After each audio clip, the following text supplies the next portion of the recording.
Assalamualaikum warahmatullahi wabarakatuh.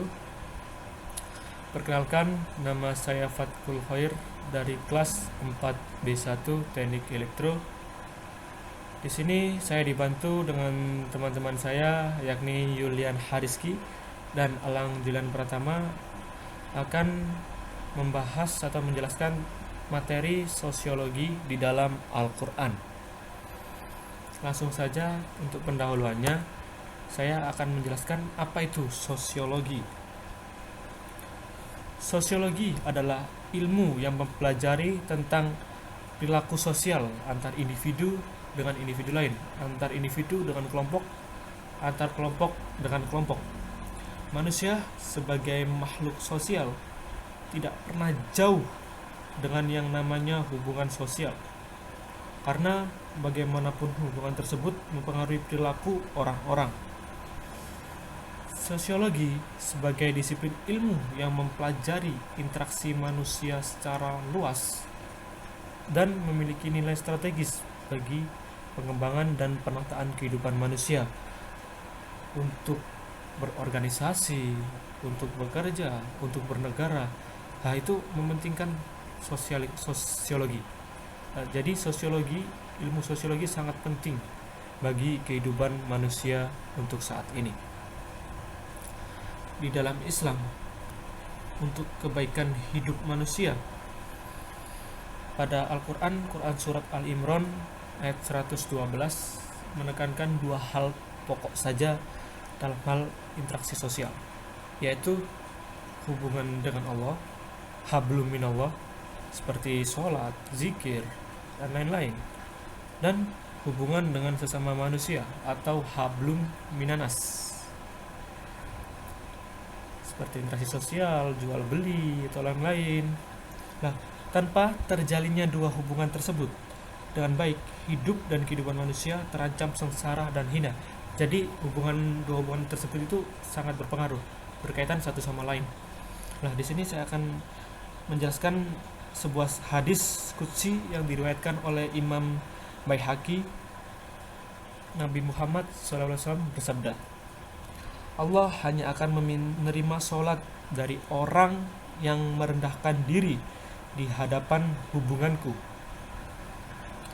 tidak sombong terhadap sesama makhlukku, menghabiskan siangnya dengan zikir kepadaku, tidak secara sengaja melakukan dosa di malam harinya, suka memberi makanan bagi orang yang lapar, memberi perlindungan bagi orang yang kesulitan, menyayangi yang kecil, dan menghormati yang besar. Nah, di hadis ini sudah ternampak jelas bahwa hubungan hablum minallah dan hablum minanas itu saling berkaitan satu sama lain untuk menjalin kehidupan di dunia yang begitu harmonis dan baik hati. Assalamualaikum warahmatullahi wabarakatuh. Nama saya Alang Dilan Pratama dengan NIM 1810201095.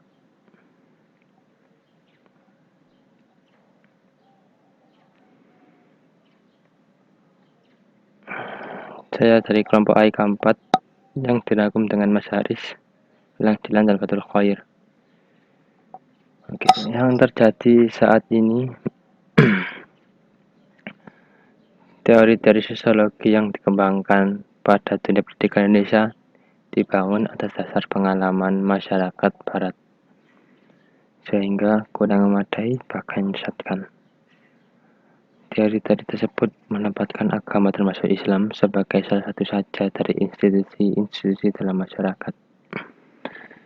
Jadi, agama pada era sekarang ini jarang sekali ditempatkan pada pendidikan-pendidikan, bahkan sangat minim sekali diterapkan pada masyarakat saat ini. Bahkan di beberapa negara seperti Jepang dan lainnya, mereka tidak menetapkan agama. Oke. Ada 3 konsep penting dalam Al-Quran yang dapat diasumsikan sebagai teori sosiologi Islam. Yang pertama ta'alahu, yang kedua Ta'aruf yang ketiga, ta'awuh. Tawadu, tolak menolak. Tadahu yang artinya penolakan atau pertahanan. Konsep ini menjelaskan kesejahteraan di bumi tidak akan tercapai apabila individu melakukan perbuatan yang bertentangan. Kemudian tidak ada pihak yang mencegah dan menjelaskannya. Jika demikian, hubungan masyarakat akan runtuh. Sebaliknya, kesejahteraan di bumi akan tercapai apabila terbentuknya masyarakat yang solid, di mana para anggotanya bekerja sama dan menyatu, seperti dalam badan dan satu jiwa. Hal ini ada dalam Quran Surat Al-Baqarah ayat 251. Terdapat bunyi ayat seperti ini. Seandainya Allah Ta'ala tidak menolak keganasan sebagian manusia dengan sebagian yang lain, pasti rusaklah bumi ini. Akan tetapi Allah mempunyai anugerah yang dicurahkan atas alam semesta. Dari tadahu ini bisa diartikan bumi akan tercapai apabila individu melakukan perbuatan yang bertentangan, kemudian tidak ada pihak mencegah menjelaskannya. Jadi di bumi ini harus saling tolong menolong, harus ada yang saling mengingatkan. Pasti setiap orang bertentangan dengan pola pikirnya, tapi kita harus saling tolong menolong. Kita harus saling mengingatkan jika mereka ada yang salah. Kita harus membenarkan gimana sih cara yang benar. Lalu kesejahteraan bumi akan tercapai apabila terbentuk masyarakat yang solid, di mana para anggotanya bekerja sama. Di era sekarang ini kita jarang sekali melihat yang namanya kerjasama, solidaritas. Di era sekarang ini rata-rata orang hidup dengan individualis. Mereka sibuk dengan apa yang harus dikerjakan besok,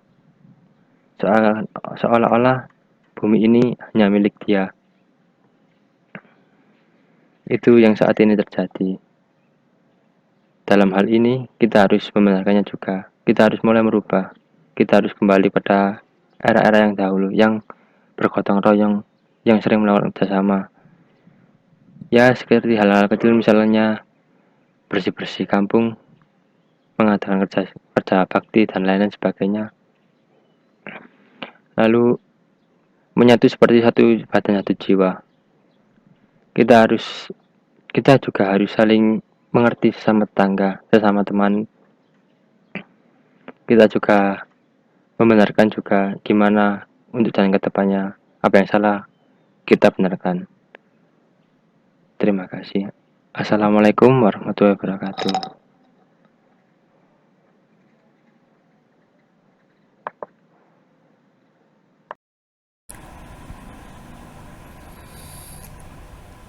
Ta'aruf atau kenal mengenal bisa diartikan dengan mengenalkan diri, mengenal baik maupun berkenalan dengan orang lain. Intinya, ta'aruf merupakan interaksi yang dilakukan antara dua orang atau lebih dengan disertai maksud dan tujuan tertentu. Jadi secara bahasa, pengertian ta'aruf sebenarnya luas karena bisa menyangkut persaudaraan, percintaan, pertemanan, dan lain sebagainya. Nah, ta'aruf yang selama ini banyak dikenal oleh masyarakat muslim yang ada di Indonesia adalah ta'aruf yang dihubungkan dengan dunia percintaan. Ya, dunia percintaan memang selalu menjadi topik yang menarik di dalam kehidupan masyarakat, terlebih jika dilihat dalam sudut pandang Islam. Nah, kaidah atau konsep ta'aruf diangkat dari firman Allah Ta'ala yang terungkap dalam Quran Surat Al-Hujurat ayat 49. Hai manusia, sesungguhnya kami menciptakan kamu dari orang laki-laki dan seorang perempuan dan menjadikan kamu berbangsa-bangsa dan bersuku supaya kamu saling mengenal satu sama lain. Sesungguhnya orang yang paling mulia di antara kamu di sisi Allah adalah orang yang paling bertakwa di antara kamu. Sesungguhnya Allah mengetahui lagi Maha mengenal.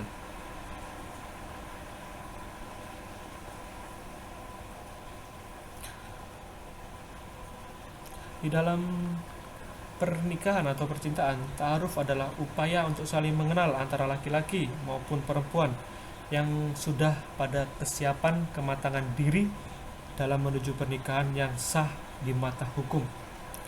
Upaya mengenali pasangan sebelum menikah ini sudah ada sebenarnya pada masa Rasulullah waktu itu, yang disebut istilahnya nador, atau mengenali calon pasangannya sebelum pada proses pernikahan. Jadi menjadi pertimbangan untuk mengetahui informasi satu sama lain dan mencocokkan diri lah satu sama lain. Ta'aruf dalam arti luas adalah pendekatan perkenalan dengan calon suami atau istri dengan cara yang luas dan maupun menyesuaikan diri dengan kondisi apapun.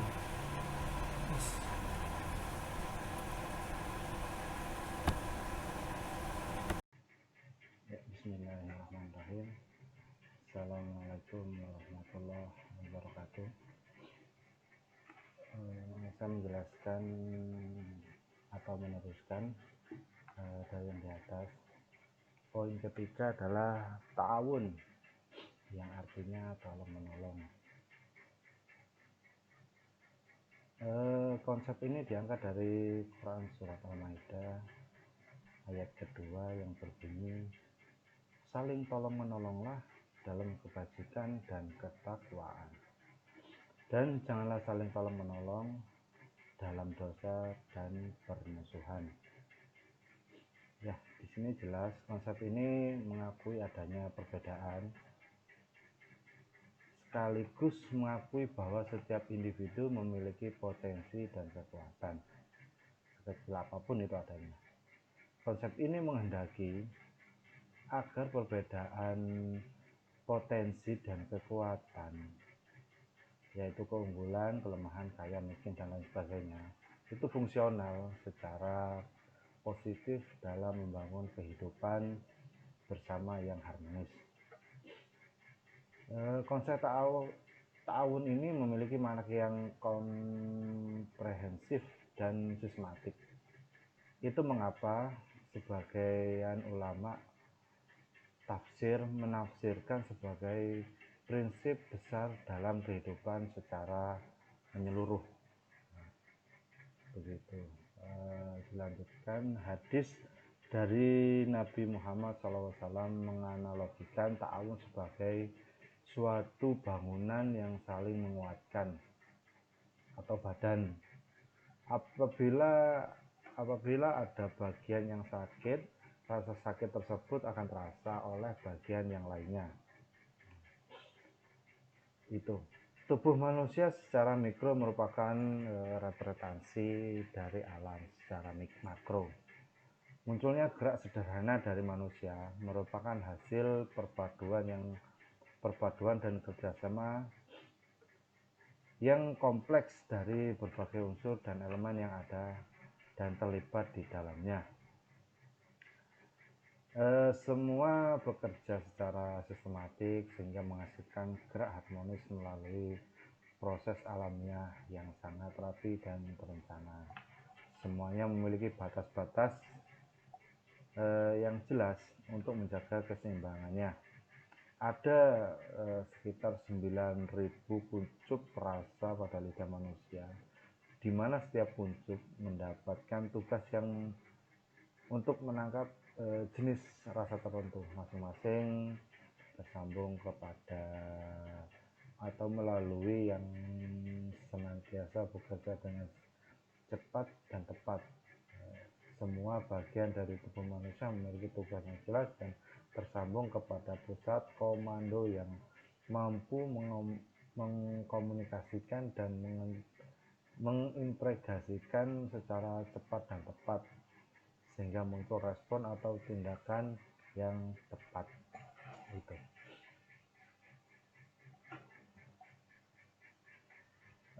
Kesimpulan dari sosiologi di dalam Al-Quran.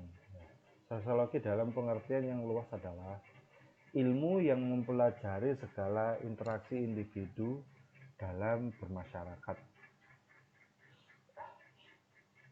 Dalam pandangan Islam, bahwa sosiologi terdapat 3 konsep penting, yaitu 1. Tada'fu, 2. itu ta'aruf, dan 3. itu ta'awun. Ketiganya saling berkesinambungan dan saling melengkapi guna menjadikan kehidupan bersama yang harmonis dan sesuai dengan syariat-syariat Islam. Begitu pula menurut tokoh Islam yaitu Ibnu Khaldun, pentingnya ajaran agama dalam sosiologi supaya terciptanya masyarakat yang madani. Jadi, Islam adalah aspek terpenting guna terciptanya masyarakat yang madani dan harmonis dan jauh dari segala konflik sosial. Tuh. Mungkin itu yang dapat saya sampaikan, kurang lebihnya mohon maaf ya. Sekian dari saya. Wassalamualaikum warahmatullahi wabarakatuh.